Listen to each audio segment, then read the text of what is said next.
A'udzubillahi minasyaitonirrajim. Bismillahirrahmanirrahim. Alhamdulillahi rabbil alamin, nahmaduhu wa nasta'inu wa nastaghfiruh. Wa na'udzu billahi min syururi anfusina wa min sayyiati a'malina. May yahdihillahu fala mudilla lahu wa man yudlil fala hadiya lahu. Asyhadu an la ilaha illallah wahdahu la syarika lahu wa asyhadu anna Muhammadan abduhu wa rasuluh. Subhanaka la ilma lana illa ma 'allamtana innaka antal alimul hakim. Allahumma 'allimna ma yanfa'una wanfa'na bima 'allamtana wa zidna ilma. Allahumma ati anfusana taqwaha wa zakkiha anta khairu man zakkaha. Anta waliyuha wa maulaha. Rabbi yassir wa la tu'assir, Rabbi tammim bil khair, amma ba'du.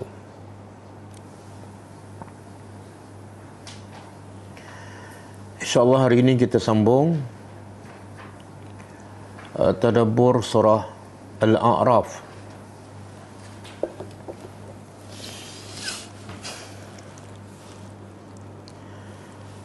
Dan kita masih dalam siri kisah-kisah umat-umat terdahulu bersama para nabi mereka dan bagaimana sunnatullah, ketetapan yang Allah telah tetapkan, iaitu sesiapa yang beriman kepada apa yang dibawa oleh para nabi mereka, maka mereka akan selamat dunia dan akhirat. Manakala sesiapa yang kufur kepada Allah dan mengingkari dakwah yang dibawa oleh para nabi mereka, ketetapan Allah ialah mereka pasti akan binasa. Tidak ada satu pun yang beriman binasa dan tidak ada satu pun yang kufur selamat. Itu adalah ketetapan Allah. Jadi ayat sebelum ini Allah menceritakan bermula daripada kisah kaum Nabi Nuh bersama nabinya, bagaimana Allah binasakan kaum Nabi Nuh kerana kekufuran mereka kepada Allah. Kemudian Allah cerita pula kisah kaum Nabi Hud, iaitu kaum Ad. Bagaimana kaum Ad kufur kepada Allah dan menentang nabinya, Nabi Hud, dan akhirnya Allah binasakan mereka.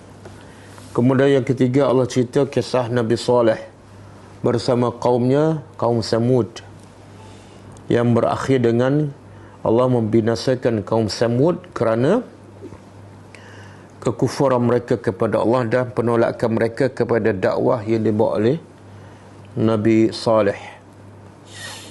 Yang keempat Allah cerita tentang kisah Nabi Lut bersama kaumnya, dan kita dah sampai kisah bagaimana Nabi Lut berdakwah kepada kaumnya, khususnya berkenaan dengan akhlak. Akhlak yang rusak, iaitu perbuatan liwat yang tidak pernah dilakukan oleh mana-mana kaum ataupun mana-mana individu. Bahkan kaum Nabi Lut adalah pencetus kepada kemungkaran yang sangat dahsyat, iaitu liwat.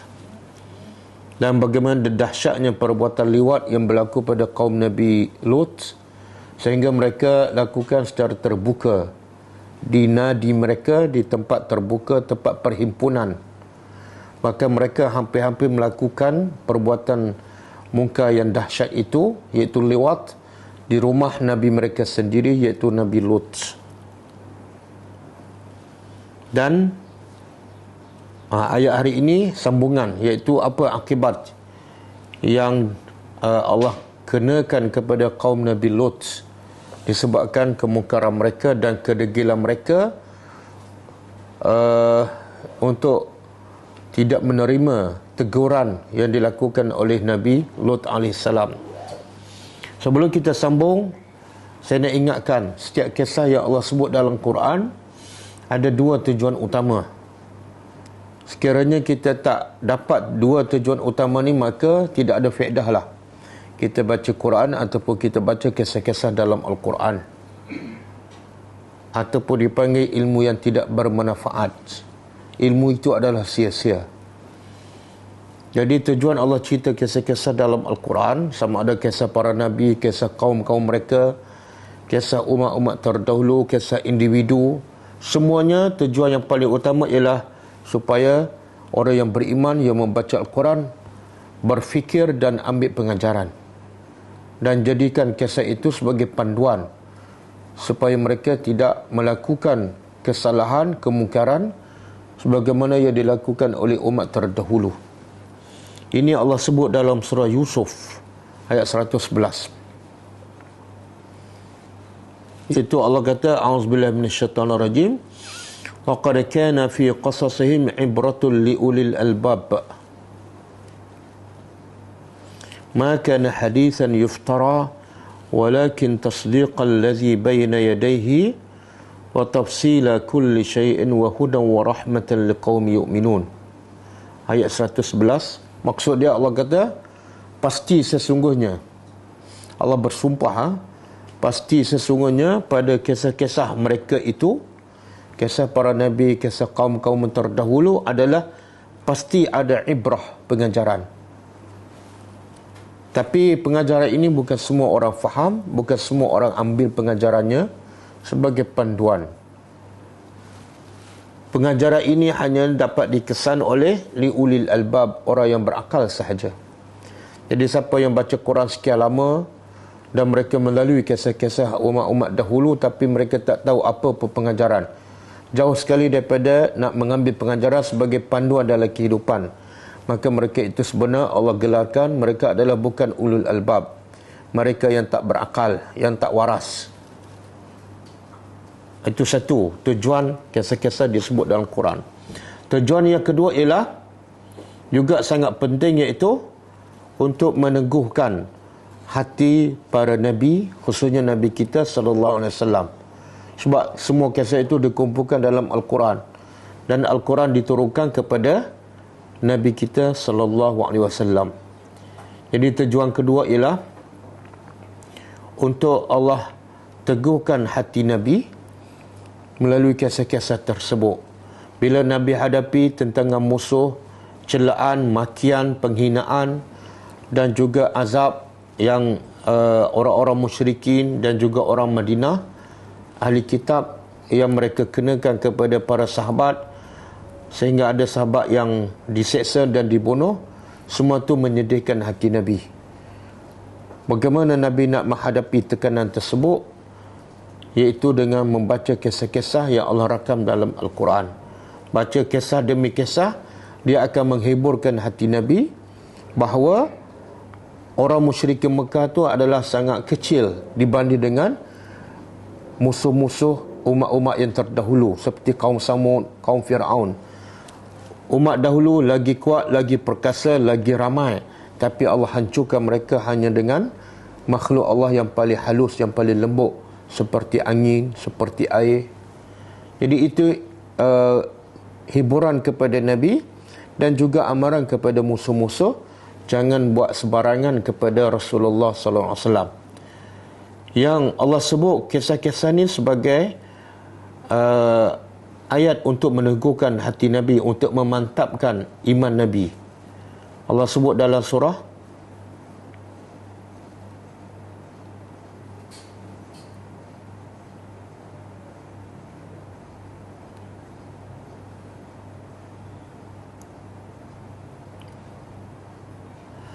Surah Hud ayat 120. Surah Hud ayat 120. Allah kata apa? Wa kullan. Surah Hud yang tadi surah Yusuf. Yang ni surah Hud sebelum surah Yusuf. Wa kullan, setiap itu naqussu alaika, kami ceritakan kepada engkau secara khusus, wahai Muhammad, min amba'ir rusul, daripada nabak-nabak, berita-berita para rasul dahulu. Apa tujuan? Ma nusabbitu bihi fuadak, untuk kami nusabbit apa dia? Kami teguhkan, kami mantapkan fuadak, hati engkau. Memanglah kan, Nabi dalam keadaan daripada awal lagi berseorangan, tak ada dana, tak ada apa, tak ada jemaah, tak ada bantuan daripada sesiapa, dan nak bawa benda yang melawan arus berdana yang sangat-sangat bercanggah dengan pegangan orang musyrikin yang mereka pegang sekian lama. Kalau tak ada panduan daripada kisah-kisah umat terdahulu, mungkin Nabi boleh goyang. Jadi Allah kata, manusabbitu bi fuadak, untuk kami teguh dan mantapkan hati engkau. Wa ja'aka fi hadhil haqq wa mau'izatun wa zikra lil mu'minin. Dan dia juga adalah sebagai peringatan untuk orang-orang yang beriman sahaja. Okey.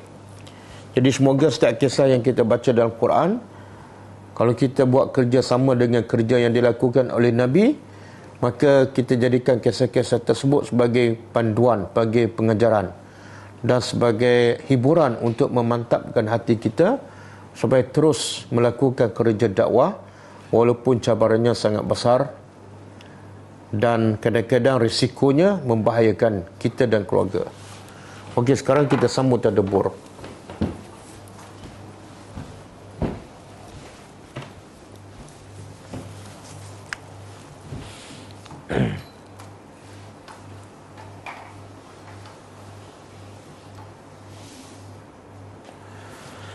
Okey, kita dah cerita bagaimana proses Allah nak mengazab kaum Nabi Lut.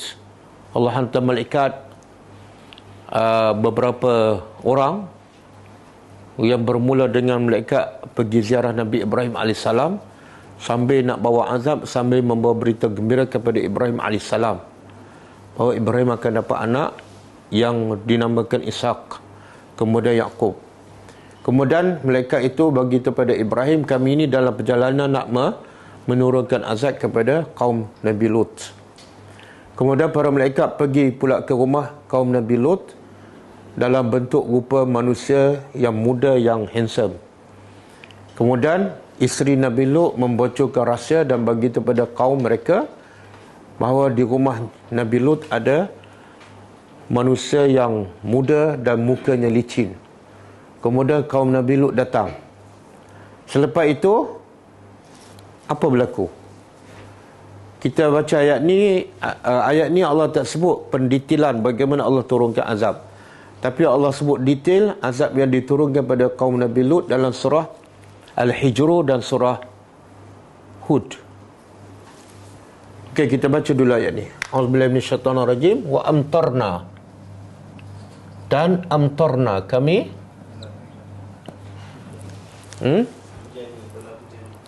dia daripada perkataan matara. Matara ni ialah penurunan air daripada awan. Kalau 3 huruf, kata ulama, dia adalah hujan yang ada kebaikan ataupun ada rahmat. Tapi kalau tambah hamzah kat depan, amtara, maka dia adalah hujan yang membawa azab. Kalau 3 huruf, hujan yang membawa rahmat. Kalau dia tambah huruf, maka maknanya bertukar. Iaitu hujan juga, tapi hujan yang membawa azab.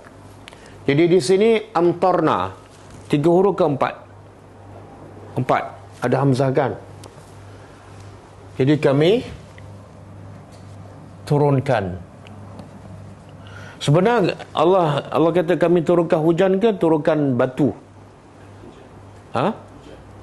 Hujan. Mana kaum Nabi Lut diazab dengan hujan ke dengan batu?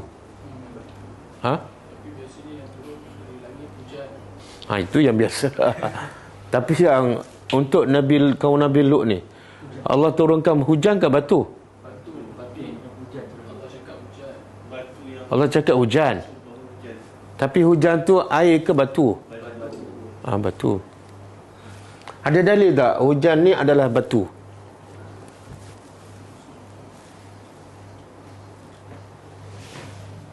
Okey, dalil nanti kita tengok ayat lain. Dalam ayat ni Allah tak sebut. Wa amtarna, dan kami turunkan alaihim, ke atas mereka, mataran. Mataran ni makna azab lah. Kita tahu azab daripada perkataan ni amtara, 4 huruf. Fanzur. Maka lepas Allah turunkan azab, terus Allah bagi tahu, Allah perintah. Ini perintah untuk siapa? Untuk Nabi dan kita, umat Nabi Muhammad. Maknanya Allah turunkan azab tu bukan sekadar untuk bagi tahu sahaja, tak. Ada perintah lain selepas Allah turunkan azab, iaitu fanzur, maka perhatikan. Kaifa, bagaimana, kana adalah akibatul, akibat ni dah jadi bahasa Melayu. Akibat bahasa Melayu kan. Kalau bahasa Melayu betul apa dia?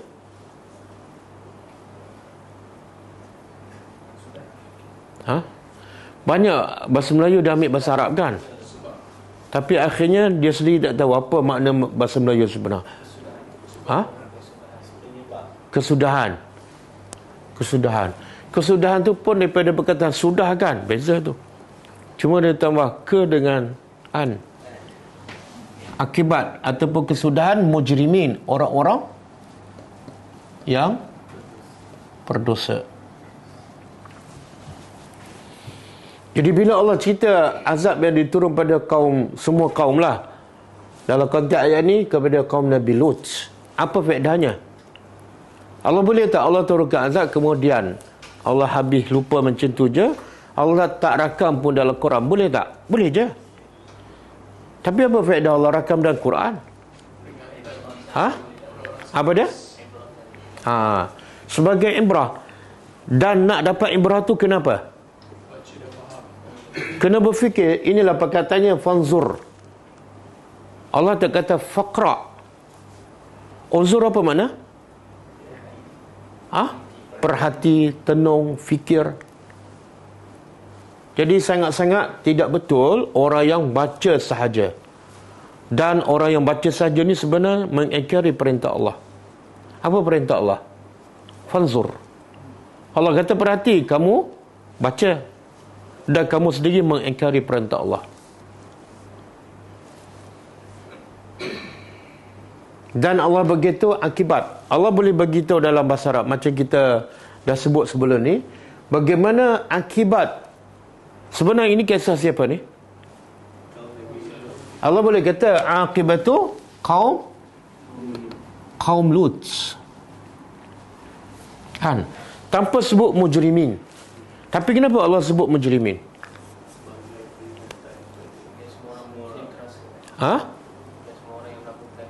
Kalau Allah kata kaifa kana akibatu qaumi Lut, kita baca, kita rasa apa? Tak ada kaitan dengan aku. Ini khas untuk kaum Nabi Lut. Yang Allah sebut mujrimin pun dia perasan tak ada kaitan dah. Kalau sebut kaum Lut saja, lagi hebat perasan dia. Kan?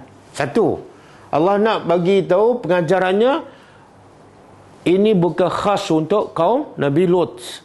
Siapa yang buat sama dengan kisah perbuatan kaum Nabi Lut, maka balasannya lebih kurang sama. Sebab tu ulama kata siapa yang buat perbuatan liwat, hukumannya antaranya sama dengan apa yang Allah lakukan kepada kaum Nabi Lut. Apa dia? Campak daripada atas bukit, kemudian baling dengan batu. Satu campak daripada tempat tinggi. Sebab kaum Nabi Lut ni Allah sebut dalam surah Hud, nanti kita tadabbur. Allah terbalikkan bumi, kemudian Allah angkat ke atas, kemudian Allah hempat yang atas ke bawah, yang bawah ke atas, kemudian Allah baling dengan batu. Jadi kata ulama, salah satu hukuman kepada kaum yang melakukan liwat ni ialah campak daripada puncak bukit, kemudian baling dengan batu, hempak. Jadi siapa yang buat perbuatan sama, akibatnya lebih kurang sama. Bukan khas untuk kaum Nabi. Yang kedua, Allah nak beritahu apa ni? Bila sebut mujrimin, Allah nak beritahu Allah tu adil. Kenapa Allah binasakannya dengan batu ni? Sebab mereka mujrimin, mana berdosa. Tapi kalau Allah sebut kaum Lut, mungkin orang tak perasan. Kenapa pula ni? Apa kesalahan kaum Nabi Lut? Okey. Cara Allah binasakan kaum Nabi Lut boleh buka surah Hud ayat 81. 81 dan 82.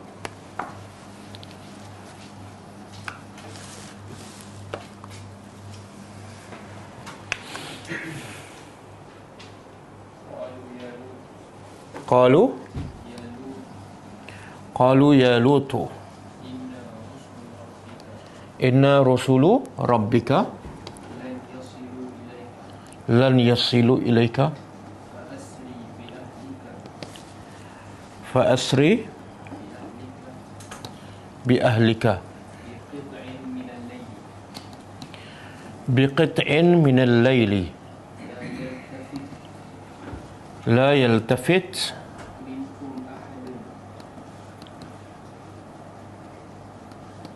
ahadun illa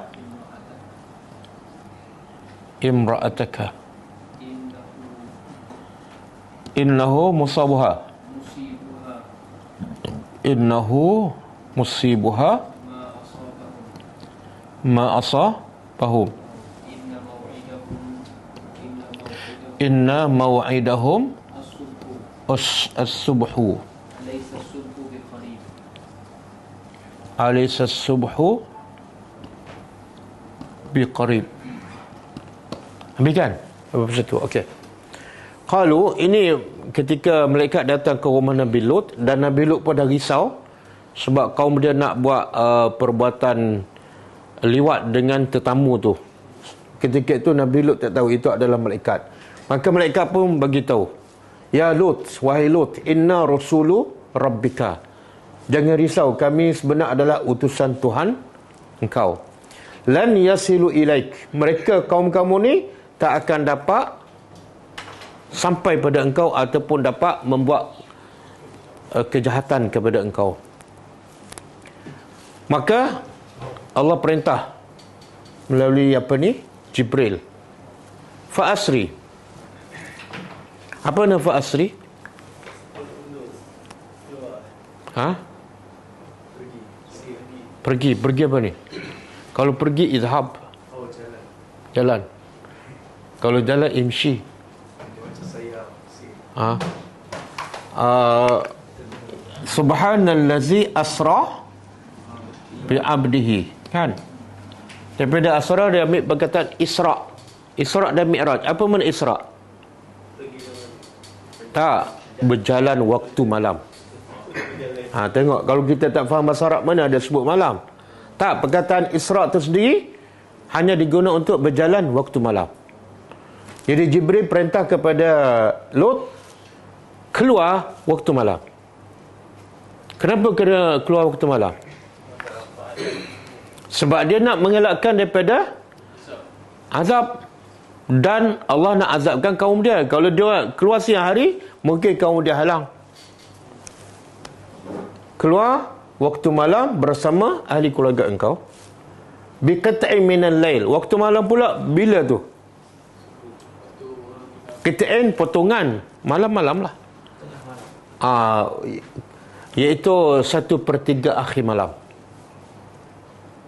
Dekat-dekat subuh tu. La yaltafit. Sebab apa? Kalau awal-awal malam mungkin ada yang masih belum tidur, duk main game kan. Okey, la yaltafit. Jangan ahad, seorang pun daripada kamu berpaling. Makna apa? Bila kamu keluar aja, jangan pandang belakang.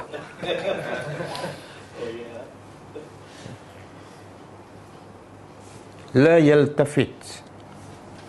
La yaltafit. Salah.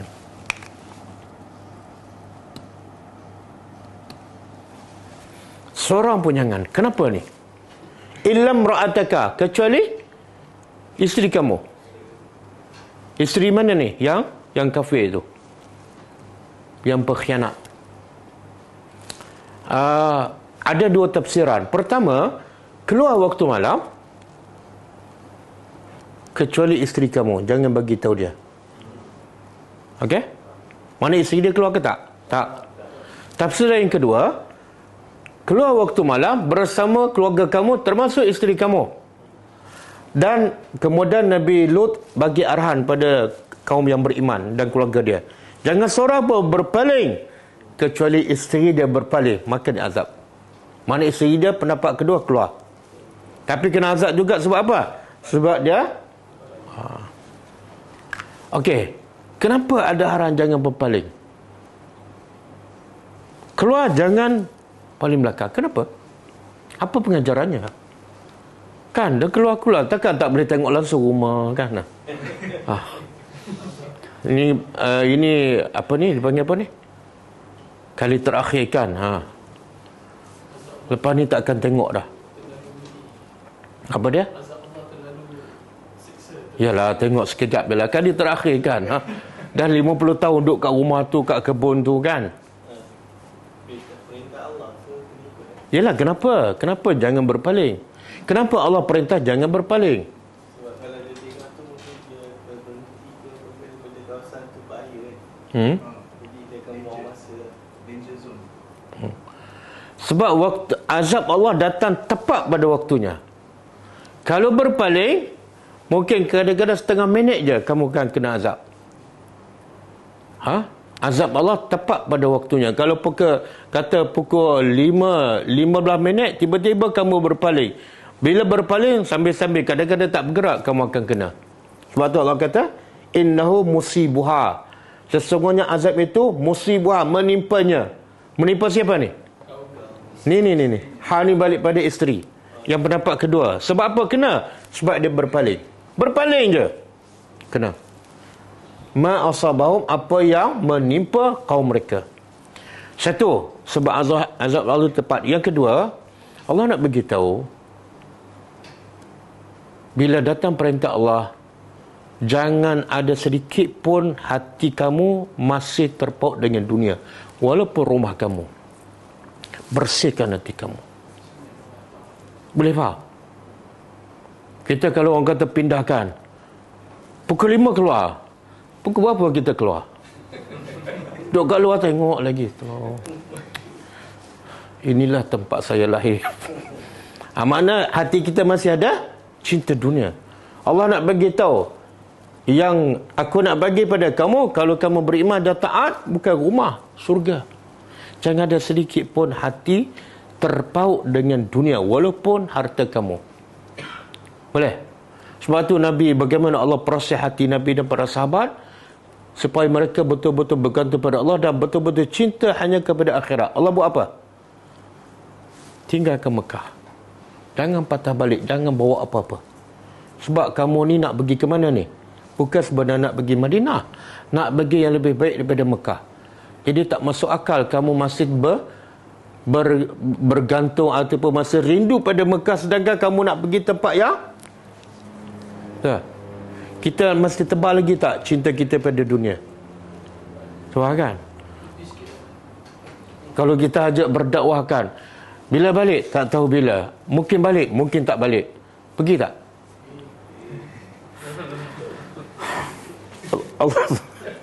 Allah saja yang tahu.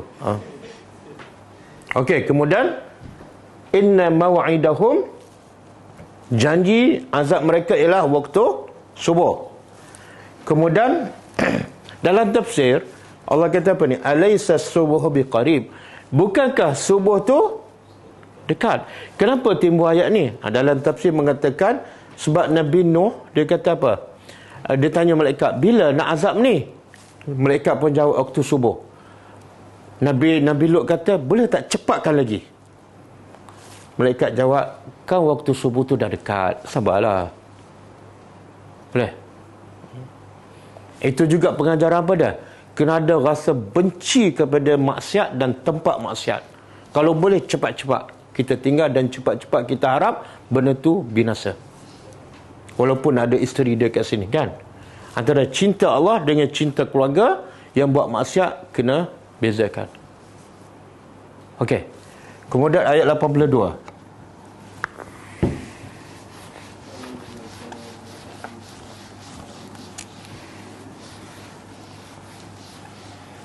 Okey, apa dah?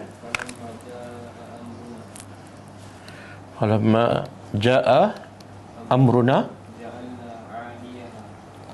ja'alna 'aliyaha safilaha wa amtarna 'alaiha hijaratan min sijilin mandud.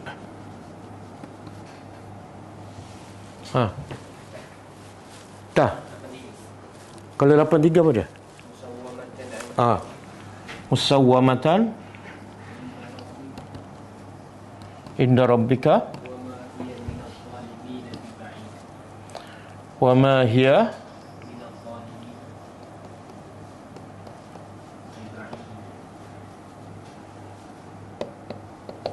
okey. Falamma jaa amruna, maka tatkala datang perintah kami, iaitu datangnya azab, apa Allah buat? Ja'alna, kami jadikan aliyah. Aliyah apa dia? Aliyah lawan safil. Kalau aliyah tinggi, yang safil bahagian bawah. Kami jadikan yang bahagian atas ni, permukaan bumi, kami jadikan duduk kat bawah. Mana kami terbalikkan. Ada dalam tafsir mengatakan dia buat macam mana? Malaikat Jibril, malaikat kan ada sayap. Jibril congkeh je kampung kaum Nabi Lut dengan sayap dia. Kemudian kampung Nabi Lut tu diangkat seberapa tinggi, kemudian diterbalikkan. Yang bawah duduk atas, yang atas duduk bawah. Nah, ni Allah kata fanzur, perhati. Kaifa, bagaimana? Dahsyat tak? Di antara kisah azab yang menimpa kaum Nabi Lut, dengan kita tengok kesan banjir bawah ni, yang mana kita terkejut? Muiz, yang mana terkejut?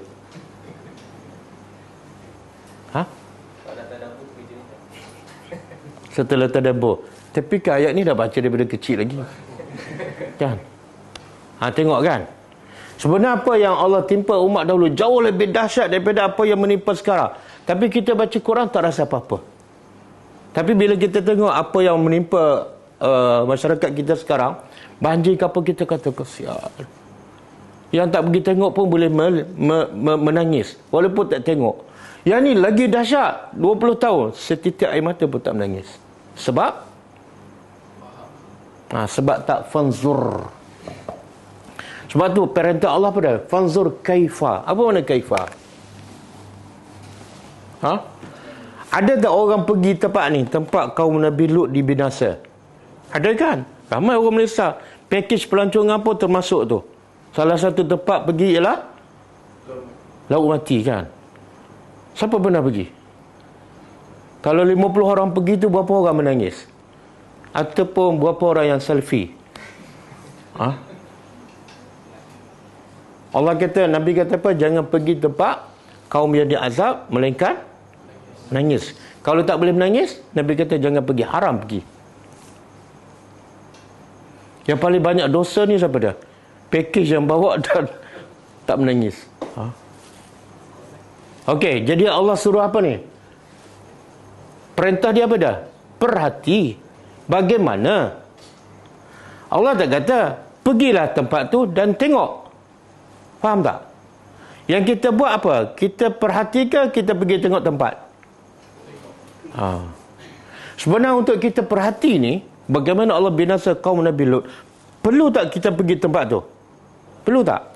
Tak perlu. Ni detail Allah sebut. Kalau yang Allah sebut detail ni kita tak faham, tapi pergi tempat tu, kita rasa tak azab tu sangat mengerikan? Tak rasa. Tapi sebaliknya, kalau kita tak pergi tempat tu, tapi kita tengok ayat ni, kita faham, kita boleh menangis walaupun tak nampak tempat. Sama juga Allah kata apa? Alam tara kaifa fa'ala rabbuka bi ashabil fil. Okey, dalam ayat ni Allah perintah apa? Apa yang Allah perintah? Tidakkah kamu melihat ataupun memerhati apa dia? Bagaimana? Ini soalan dia, kaifa. Allah tak kata kamu tak perhati ke tempat tu berlaku di mana dan bila. Tak. Bagaimana Allah lakukan kepada tentera. Kalau kita pergi Mekah sekarang, tempat tentera bergajah dihancur, nampak tak kehebatan azab Allah? Nampak? Tak nampak kan? Nampak apa? Hotel. Kehebatan hotel atas bukit sebelah tu. Sebab tu nak perhati tu tak payah pergi tempat tu. Okey, kemudian Allah kata apa? Kami terbalikkan yang bawah dan atas, yang atas kat bawah. Kemudian wa amtarna, kami bukan hujan, di sini Allah sebut kami turunkan ke atasnya hijarah. Jadi di sini matara. Matara ditafsirkan oleh ayat ni iaitu batu. Batu pula apa dah? Min sijil. Batu daripada sijil, batu apa ni? Dalam tafsir mengatakan batu daripada tanah yang dibakar. Kenapa daripada tanah yang dibakar? Sebab kalau daripada tanah yang dibakar, batu lagi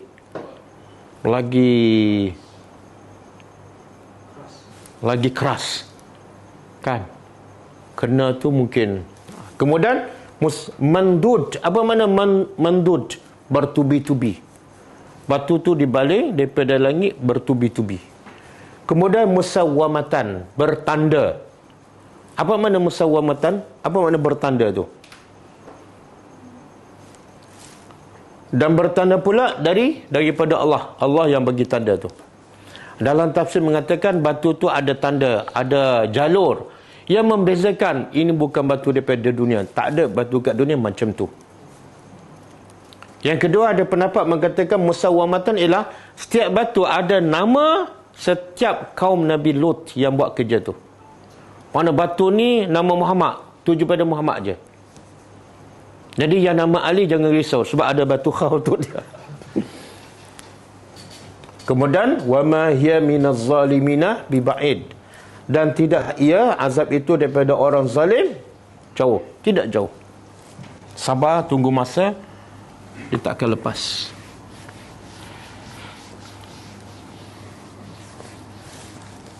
Okey, kemudian habis kisah Nabi Lut. Sekarang banyak tak orang buat kerja Nabi Lut? Banyak.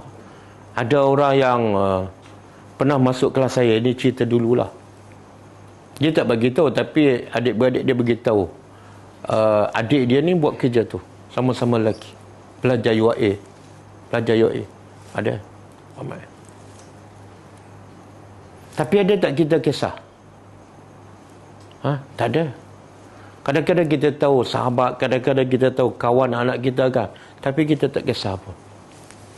Okey, habis. Sekarang masuk kisah kaum yang seterusnya, iaitu kaum Nabi Shu'aib dan Wa'ilah, dan kepada Madian. Madian ni nama apa? Nama kabilah ke nama tempat? Nama orang. Nama orang ataupun nama kabilah. Ada pendapat mengatakan Madian ialah anak Nabi Ibrahim Khalilullah alaihissalam. Madian bin Ibrahim. Yang kita tahu anak Ibrahim siapa? Ismail daripada isteri Hajar. Kemudian Ishak daripada isteri. Okey, yang ni pula daripada mana? Dalam tafsir menyebut daripada isteri yang ketiga. Daripada isteri ketiga dia kahwin di akhir hujung kehidupan dia, dan dapat anak nama dia Madian. Itu pendapatlah.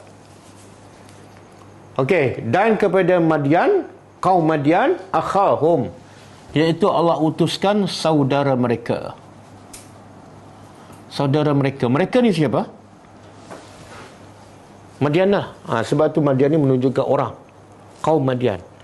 Jadi kepada kaum Madian, Allah utuskan siapa? Saudara kaum Madian. Siapa? Shu'aib.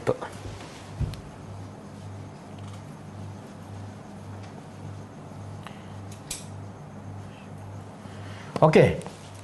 Dia ayat sebelum ni pun Allah beritahukan, Allah utuskan kepada kaum Samud, saudara mereka Nabi Saleh.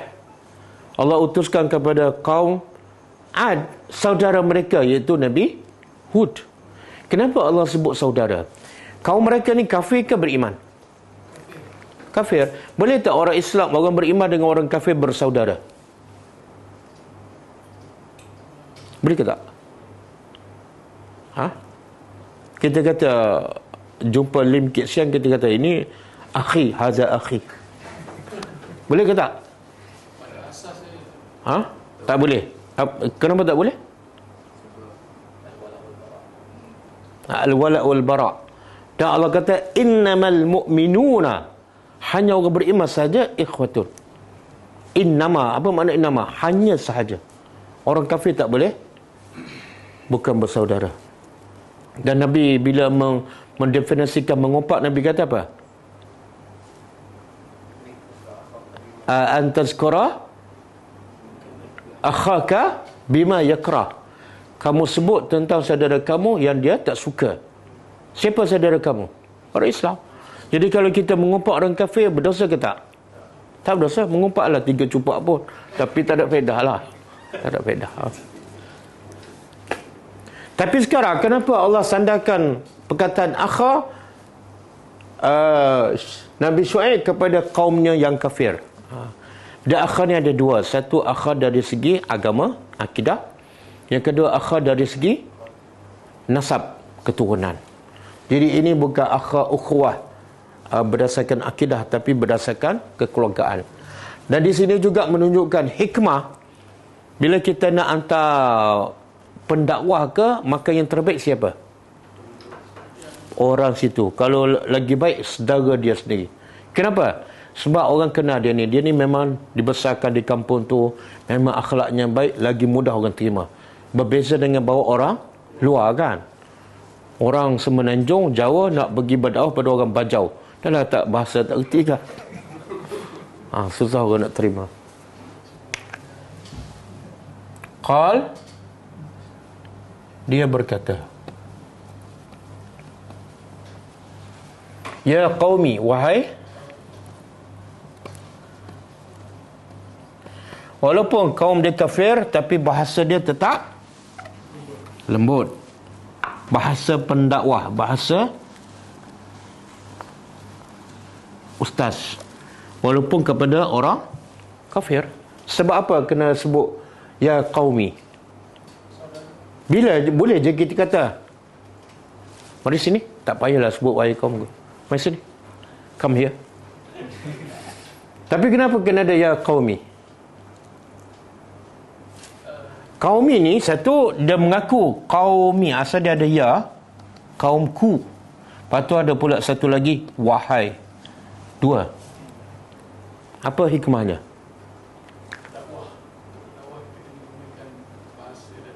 Tapi ini kepada orang kafir ni, orang jahat.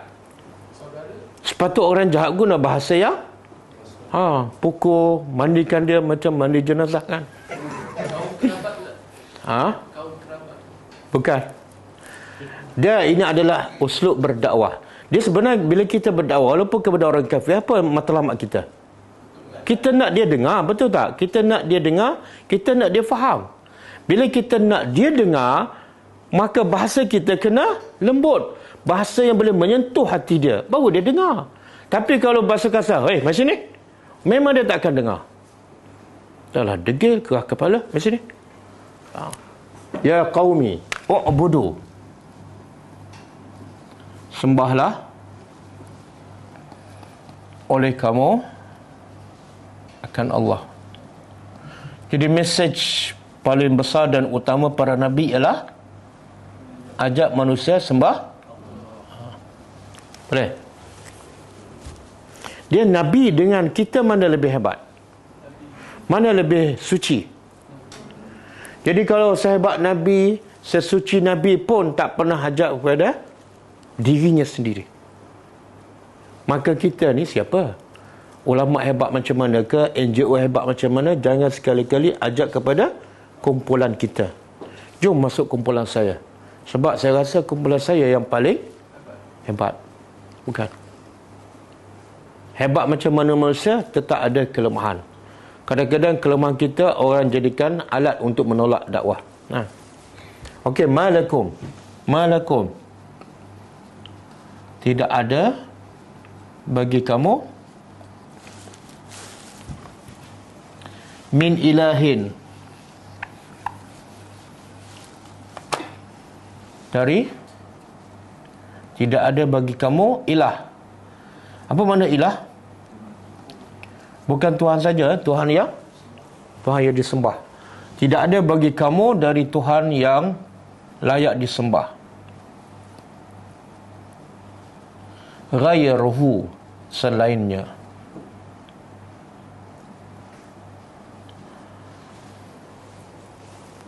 Dia beza tak ayat ni? Sembahlah Allah, dia huwa ilahun. Huwa ilahun. Dengan ayat malakum min ilahin ghairuh. Maksud lebih kurang sama kan? Tidak ada bagi kamu daripada Tuhan melainkan dia. Mana Allah saja Tuhan. Kenapa tak ringkas dia? Dia adalah Tuhan. Ilahul lakum. Kan? Beza tak ayat ni? Beza apa dia?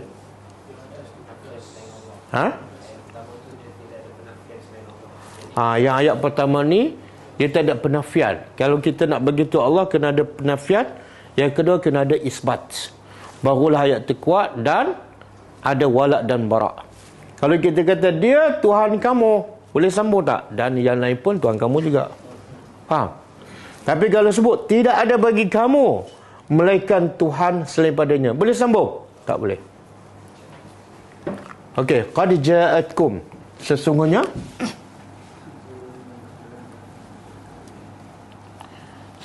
telah datang kepada kamu bayyinah. Bayyinah apa dia?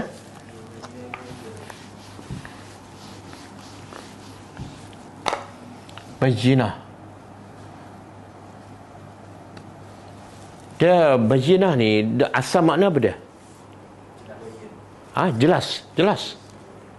Kalau bukti dalam bahasa Arab dia apa? Burhan kan? Qul hatu burhanakum. Tapi kenapa Allah tak guna burhan ataupun Allah tak guna hujah, tapi Allah guna perkataan bayyinah? Mesti ada sebab. Yang bayyinah tu makna dia jelas. Allah nak beritahu apa? Sebenarnya bukti Allah tu hanya satu, cukup jelas. Siapa yang tak jelas memang bodoh bangang.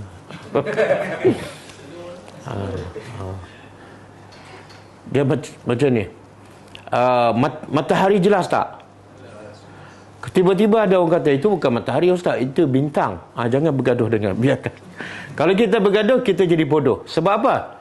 Sebab matahari itu cukup jelas dia matahari. Kan? Kita kata kambing kan, memang kambing pun kecil pula. Dia kata bukan kambing, unta. Dah cukup, tinggalkan dia. Sebab tanda-tanda kambing tu cukup jelas. Jadi siapa yang menolak Allah tu esa, bukan sebab bukti Allah satu tak jelas, tapi sebab ada dua sebab aja. Pertama, jahil, tak ada ilmu pasal Allah. Yang kedua, dia tahu dah jelas, tapi sombong, istakbaru. Sebab itulah bila tukang sihir Firaun nampak bukti mukjizat Nabi Musa kan, jelas tak? Apa bukti jelas? Terikut. Dan lepas tu jelasnya bukti kehebatan Allah. Sebelum tu dia tanya Firaun, kalau aku menang lawan Musa, ada tak hadiah? Ada, kamu boleh jadi orang kanan. Mana target dia nak dunia je. Tiba-tiba bila nampak je bukti keesaan Allah melalui mukjizat Nabi Musa, dia bukan setakat dia beriman, tukar terus 180 darjah. Dan Firaun ancam dia nak apa? Potong tangan kan. Tadi dia nak bonus kan, nak jawatan. Sekarang dia akan hilang apa? Kerja hilang tak? Kerja hilang, tangan hilang. Apa dia kata? Apa kata tukang sihir? Bila Firaun ancam dua. Satu, potong kaki dan tangan secara bersilah. Yang kedua, salib. Mati kan? Apa iman tukang sihir tu? Yang baru je 5 minit beriman. Dia kata apa? La dayra. Apa? La dayra lana inna ila rabbina lamunqalibun. Oh, hebat iman. Baru je 5 minit beriman. Dan bila dia ugut untuk potong kaki, potong tangan dan salib, kata tukang saya kepada Firaun, la dayra lana. Apa makna? Kami tak peduli pun nak potong tangan. Kami tak peduli, tak kisah pun nak salib. Kami tak peduli pun nak mati. Sebab apa? Inna, sesungguhnya kami, ila rabbina lamunqalibun. Kami sedang nak menuju kepada Tuhan. Beza tak? Oh. Ni berapa ayat dia tadabbur ni? Tukang saya. Satu je. Tapi sebab dia bayyinah, habis. Betul? Kadang-kadang orang tadabbur Quran beratus ayat, tapi kadang-kadang tak jelas lagi nilai dunia dengan nilai akhirat, kan? Banyak lagi masa dia kejar dunia. Makna tadabbur ayat tu belum, ayat tak jelas ke ataupun dia masih jerbu, kan?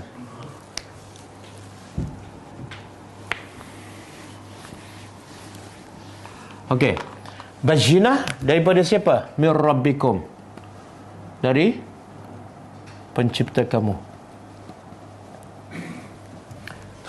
Kemudian fa'aufu. Arahan mesej dakwah pertama Nabi Syuaib, tauhidkan Allah. Sembah Allah. Mesej kedua pada pasal masalah maksiat, kemungkaran yang dilakukan oleh kaum dia yang berleluasa ketika itu. Apa dia? Ini dilakukan oleh kaum Nabi Syuaib, iaitu fa'aufu, maka sempurnakan. Al-kail, timbangan. Wal mizan, dan mizan. Apa beza?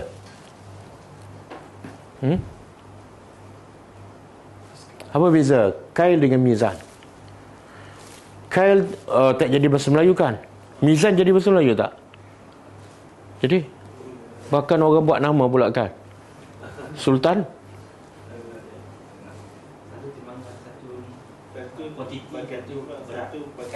yang mana kuantiti, yang mana berat? Mizan berdasarkan berat, yang ni berdasarkan kuantiti. Kalau nak timbang gula, ya pakai apa? Mizan. Kalau nak timbang apa ni, apa lagi? Apa?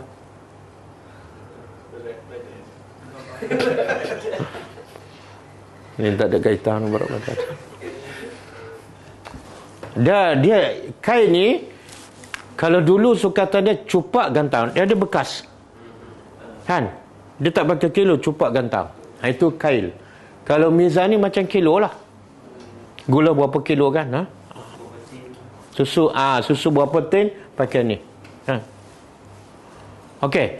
Jadi apa masalah akhlak kaum Nabi Syuaib selain pada tak beriman, iaitu suka menipu dalam timbangan. Maka kewajipan Nabi ialah mencegah kemungkaran, sempurnakan timbangan dan mizan kamu. Wala tabkhasu, dan jangan tabkhasu pada kamu mengurangkan kepada manusia asya'ahum. Dia terjemah apa tu? Hak-hak mereka. Hak-hak mereka. Jangan kurangkan. Jadi kalau pemimpin wajib tak bagi tahu pada rakyat ni, khususnya rakyat yang berniaga, kan? Jangan kurangkan timbangan, bagi hak rakyat, kan? Rakyat bagi hak dia pada pemerintah. Pemerintah pun kena bagi hak pemerintah kepada rakyat. Jadi saham tu bagilah sama pada rakyat. Okey. Dan di ayat ni turun ni, salah satu sebabnya, masa Nabi mula-mula sampai ke Madinah, orang Madinah memang terkenal dengan menipu dalam timbangan. Sebab orang Madinah ni, dia sumber rezeki dia banyak daripada apa? Bukan perniagaan Mekah. Pertanian, kurma, kan? Dia cara nak jual macam mana? Timbang. Pakai apa ni? Kain. Kan? Berapa tangkai apa semua. Jadi masa tu Orang Madinah ni terkenal dengan menipu dalam timbangan. Ada seorang dia nama Abu Juhainah. Dia ada dua bekas timbangan. Bila dia nak beli, dia guna bekas ni. Bila nak jual, dia guna bekas ni. Okey. Dan Allah sebut dalam surah lain kan pasal timbangan ni. Allah mengatakan celakalah. Bukan benda kecil. Celakalah walaupun yang dia tipu tu sikit je. Kadang-kadang jual buah dokong kan, dia kurangkan 2 biji je. Maka Allah kata celakalah. Ayat apa? Wailun lil mutaffifin. Kemudian allazina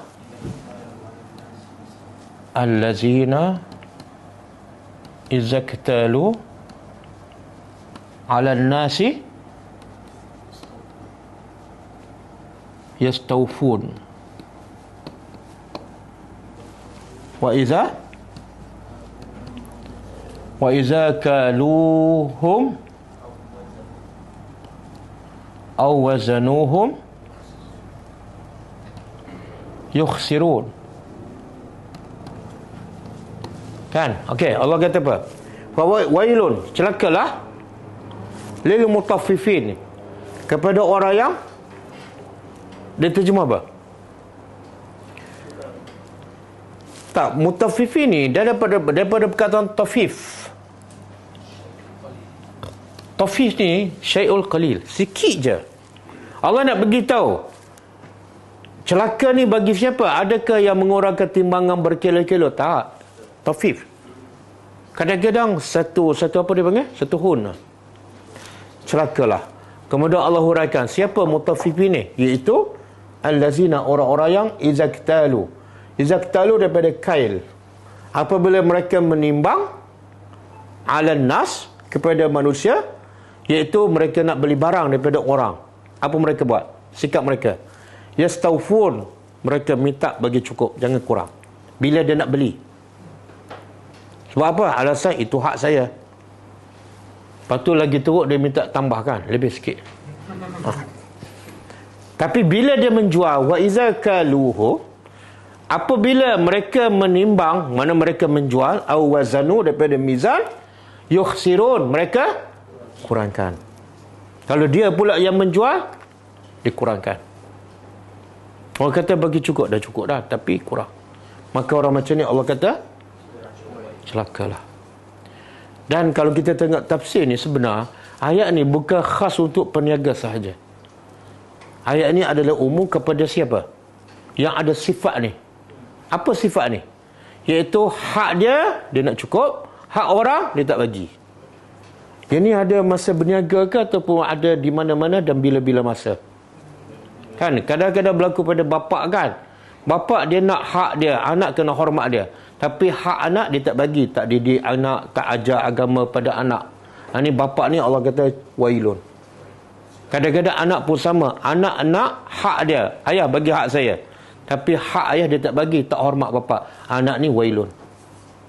Kadang-kadang guru pun sama kan. Guru nak apa dah? Awak belajar dengan saya, dengar betul-betul. Tapi guru datang lambat. Lambat je. Kan? Celakalah guru ni. Jadi ini umum. Okey, wala tufsidu, dan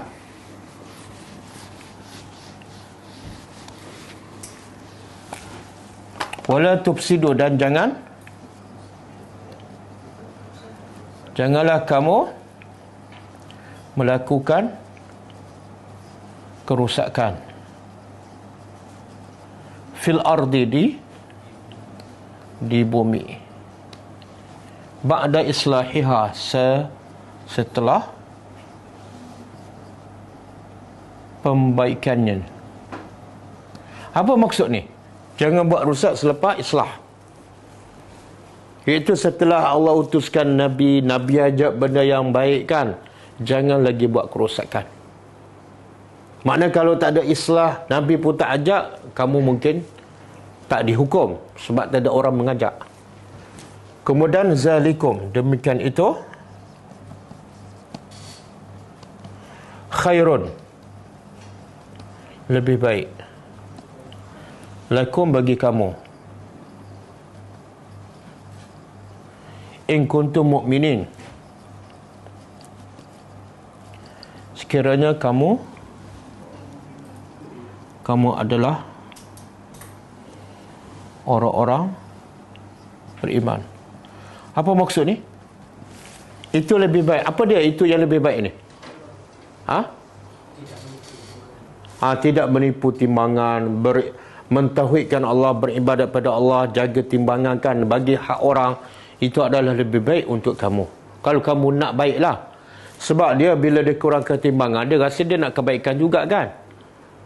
Allah kata bukan itu kebaikan. Kebaikannya ialah ikut apa yang Allah perintah. Dan Allah kata in kuntum mu'minin. Apa maksud ayat ni? Sekiranya kamu beriman. Sebenarnya Allah kata zalikum khairul lakum, cukup setakat tu. Boleh faham dah. Tapi ada lagi, sekiranya kamu beriman. Apa hikmahnya? Allah nak begitu. Betul tak kamu mendakwa beriman? Betul? Okey. Ikut ni. Kalau kamu mendakwa beriman tapi tak ikut, sebenarnya dakwaan kamu adalah tipu. Satu. Yang kedua, Allah nak mendorong sesiapa yang mengaku beriman, buatlah macam ni. Inilah ciri-ciri orang beriman. Dan kalau kamu mengaku beriman tapi buat, berhentilah sekarang. Supaya kamu betul-betul menjadi orang yang beriman. Okey, cukup.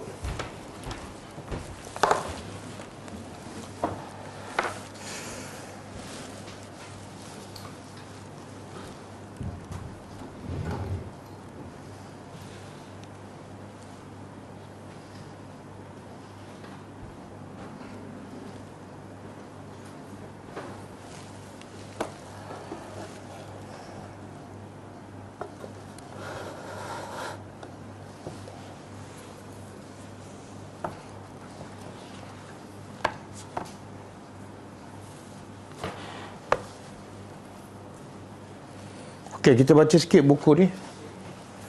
Syarah Bulughul Maram, kitab solat. Dan kita sampai, saya rasa muka surat 91, hadis yang ke 190.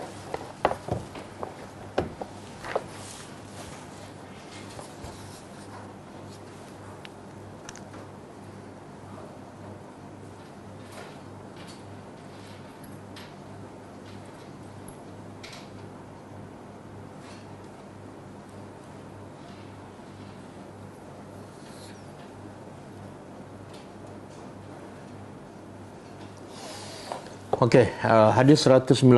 Qala al-musannif rahimahullah wa an Abi Hurairah radhiyallahu ta'ala anhu qala Rasulullah sallallahu alaihi wasallam ma bainal masyriqi wal maghrib qiblatun. Hadis ni pendek je. Maksudnya daripada Abu Hurairah radhiyallahu anhu katanya Rasulullah sallallahu alaihi wasallam bersabda, antara timur dan barat terdapat arah kiblat. Antara timur dan barat terdapat arah kiblat. Apa maksud dia? Dalam huraian hadis ni, ulama mentafsirkan hadis ni, dia kata hadis ni Nabi sebut khusus, asalnya khusus untuk orang Madinah. Madinah ni duduk di selatan Mekah. Madinah duduk selatan Mekah. Jadi kalau orang Madinah nak menghadap ke Kaabah, ke Mekah, dia kena menghadap ke selatan. Ke utara. Madinah selatan. Madinah utara. Mekah selatan. Jadi kalau orang Madinah nak menghadap ke Kaabah, dia kena menghadap ke selatan. Jadi timur dan barat kat mana? Kanan dan kiri dia lah. Faham? Timur dan barat ada kiri dia. Jadi Nabi kata antara timur dan barat adalah kiblat kamu. Boleh faham?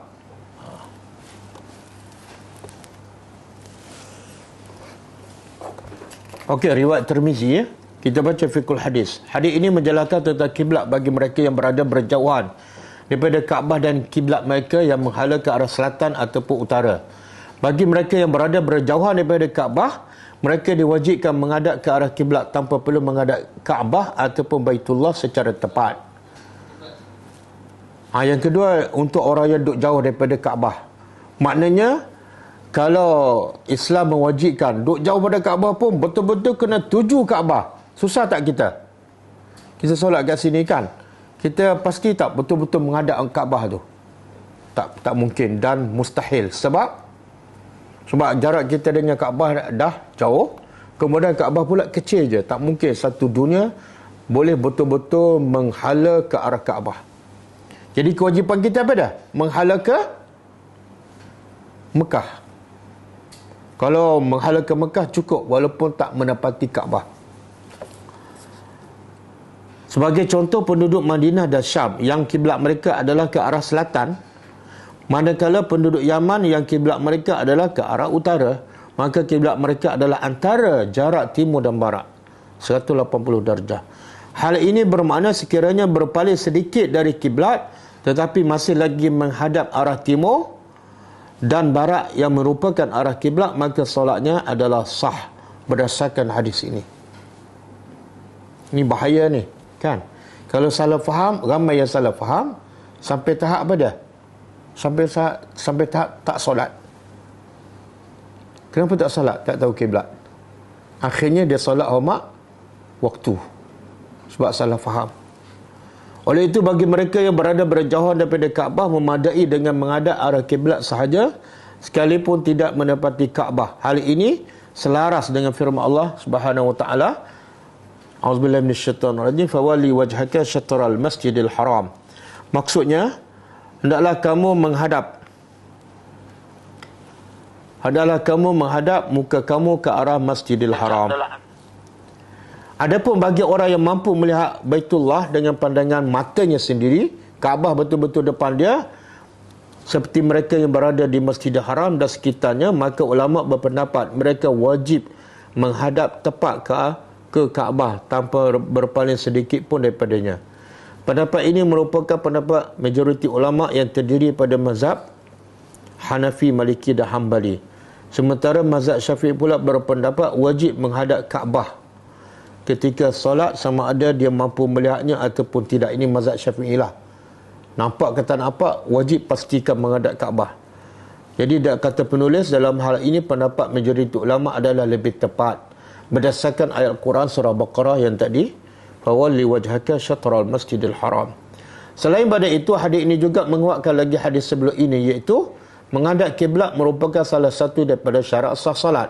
Namun begitu, dalam beberapa keadaan menghadap kiblat diberikan pengecualian dan kelonggaran.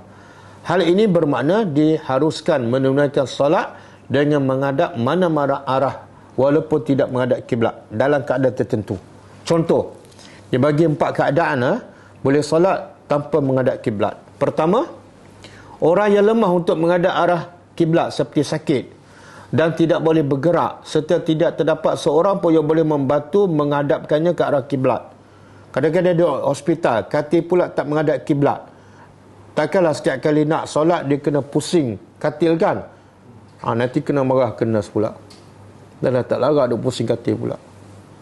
Jadi orang macam ni boleh solat atas katil walaupun tak menghadap kiblat. Dan solat dia sah tak? Dan bila dia sah, perlu tak dia qada? Tak perlu. Dalilnya apa? Fattaqullah mastata'tum. Bertakwalah, taatlah perintah Allah sekadar yang kamu mampu. Itu je kamu mampu, silakan. Yang kedua, keadaan dibolehkan solat tanpa menghadap kiblat, iaitu orang yang tidak mampu untuk menentukan arah kiblat. Yang macam hadis kita baca semalam, duduk tengah malam, tengah padang pasir ke, dalam hutan ke, tak tahu arah kiblat, maka boleh solat walaupun tanpa menghadap kiblat yang betul.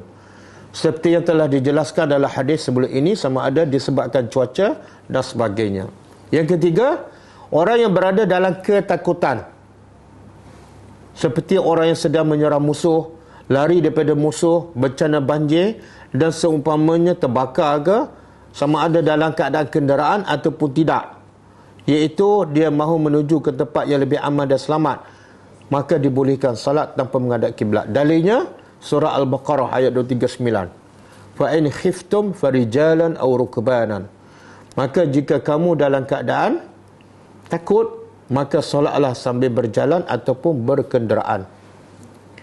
Penulis sebut ni, kalau solat dalam kapal terbang masuk kategori yang mana? Nombor 1, iaitu tak mampu untuk menghadap kiblat, maka solat je seperti dalam kapal terbang.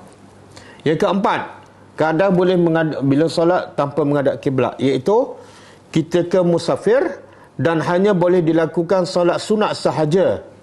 Ini khas untuk solat sunat dan ketika musafir.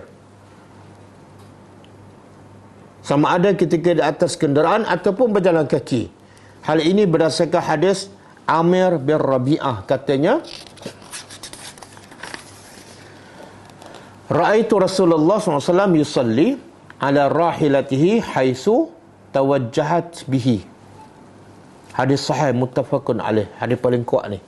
Maksudnya aku melihat Rasulullah menunaikan solat di atas kenderaannya, iaitu unta, yang menghadap ikut arah tujuan kenderaan tersebut, bukan arah kiblat. Contohlah kita nak pergi ke Alostar waktu duha, kita nak solat duha ketika tengah memandu kereta, kiblat ke belakang, boleh tak solat? Boleh. Sah, ha? Pernah buat tak? Tak pernah, ha? Oh, pernah. Kalau orang tak pernah solat duha kat rumah, dia tak akan buat dalam kereta lah. Dalam riwayat Bukhari terdapat lafaz tambahan, yumi'u bi ra'si. Macam mana nak rokok kalau solat atas unta ataupun dalam kereta? Iaitu bagi isyarat dengan kepala. Baginda mengisyaratkan dengan kepalanya untuk rokok dan sujud. Namun baginda tidak melakukan perkara ini untuk solat fardu. Solat fardu tak boleh. Kalau musafir nak solat fardu, wajib cari tempat yang selesa, berhenti R&R ke, tepi jalan ke. Tak boleh nak solat dalam kenderaan. Walau bagaimanapun, semasa takbiratul ihram, seseorang itu hendaklah menghadap ke arah kiblat. Selepas itu barulah mengikut arah kenderaan menghadap ke arah kiblat. Hal ini sama dengan apa yang telah dilakukan oleh Rasulullah SAW ketika hendak melakukan solat sunat di atas kenderaan. Sebagaimana diriwayatkan oleh Anas radhiyallahu anhu, kana iza safara fa arada an yatatawwa'a istaqbala binaqatihi al-qiblah fakabbara thumma shalla haitsu kana wajha rikabihi. Maksudnya apabila baginda musafir dan ingin mengerjakan solat sunat, baginda menghadap ke arah kiblat lalu bertakbir. Selepas itu baginda solat dengan menghadap ke arah mana yang dibawa oleh kenderaan ataupun tunggangannya. Ini sekiranya ada kemudahan, ada kemungkinan. Kalau tak, angkat takbir pun boleh, walaupun tak menghadap kiblat, tapi hanya solat sunat dan ketika musafir. Kewajipan menghadap kiblat ketika takbiratul ihram dalam solat sunat di atas kenderaan semasa musafir merupakan pandangan mazhab Syafi'i dan Hanbali. Namun sekiranya sukar bagi kenderaan tersebut menghadap kiblat semasa takbiratul ihram, maka diharuskan tanpa menghadap kiblat sekalipun semasa takbiratul ihram. Maksud kenderaan di sini meliputi semua jenis kenderaan tradisional seperti unta dan sebagainya ataupun kenderaan moden seperti kapal terbang dan kapal laut. Kelonggaran ini juga hanya diberi untuk solat sunat yang ingin dilaksanakan ketika musafir sahaja. Manakala solat fardu ataupun solat sunat ketika bermukim, tidak diharuskan solat di atas kenderaan kecuali ketika darurah. Duduk kat rumah, nak solat duha, dia pun keluar rumah, masuk kereta, solat dalam kereta. Okey, kita baca pengajaran hadis. Pertama, wajib menghadap Kaabah ketika solat bagi orang yang nampak Baitullah dengan matanya. Yang kedua, bagi mereka yang berada jauh daripada Baitullah, maka wajib menghadap ke arah kiblat, bukan Kaabah. Arah kiblat ketika solat, sekalipun tidak menghadap Kaabah.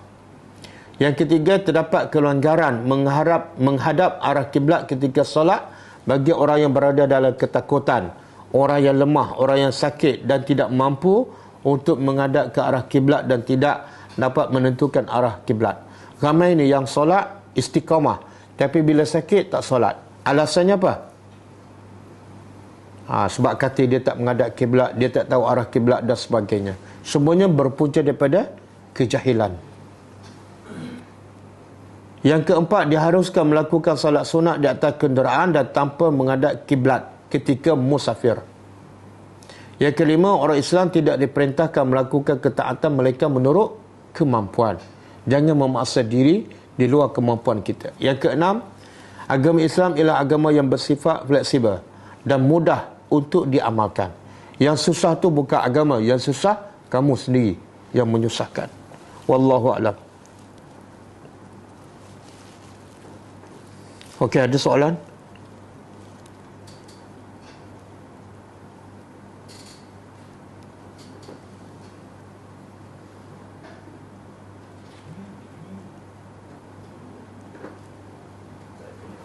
Tak ada. Ada soalan? Okey. Kita jumpa lagi insya-Allah malam ni dan kita tutup dengan membaca tasbih kafarah. Subhanakallahumma wa bihamdika asyhadu an la ilaha illa anta astaghfiruka wa atubu ilaik. Assalamualaikum warahmatullahi wabarakatuh.